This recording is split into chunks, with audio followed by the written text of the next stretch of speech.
Hi you guys, I hope you're well. So I'm going to go over the Jade Peony comprehension questions. That way you're completely clear on the story before you take the open book test. Okay? So, Jade Peony by Wei-Sin Choi.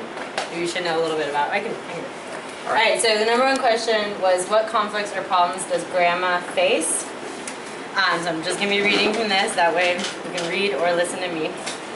She's old and ill, and she'll probably die soon. But first she wants to finish a wind chime in memory of an old lover she had when she was young. The other members of the family, except for Sek Long, are ashamed of her because she's still very attached to her old Chinese life, and her family thinks she's odd because of it. Okay, good? The main conflict is that she's going to be dying. That's the main one. Okay. Number two. What conflicts or problems does Sek Long, the narrator, or her grandson, face? His main conflict is that his grandmother is ill and will soon die. So obviously he's pretty upset about that. He is very close to her, so he helps her make this wind chime, even though his brothers think that he should be studying instead. That he's kind of crazy to go out with her and find things for the wind chime. But that's his way of spending time with her before she passes. Alright, number three. What conflicts or problems do the other members of the family face, aside from the grandmother about to pass away?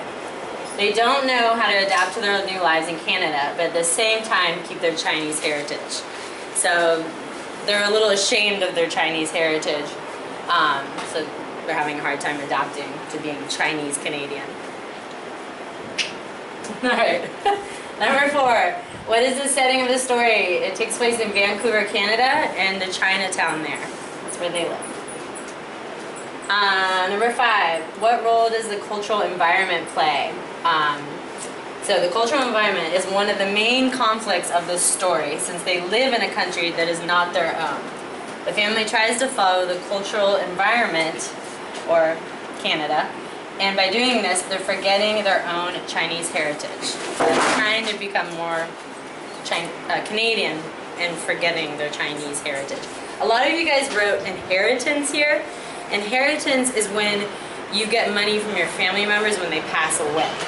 Heritage is like your culture, who you are. So you want to say heritage. I think I fixed that quite a bit for you guys, but not inheritance, heritage. Alright, number six. What is the climax of this story? Explain your answer.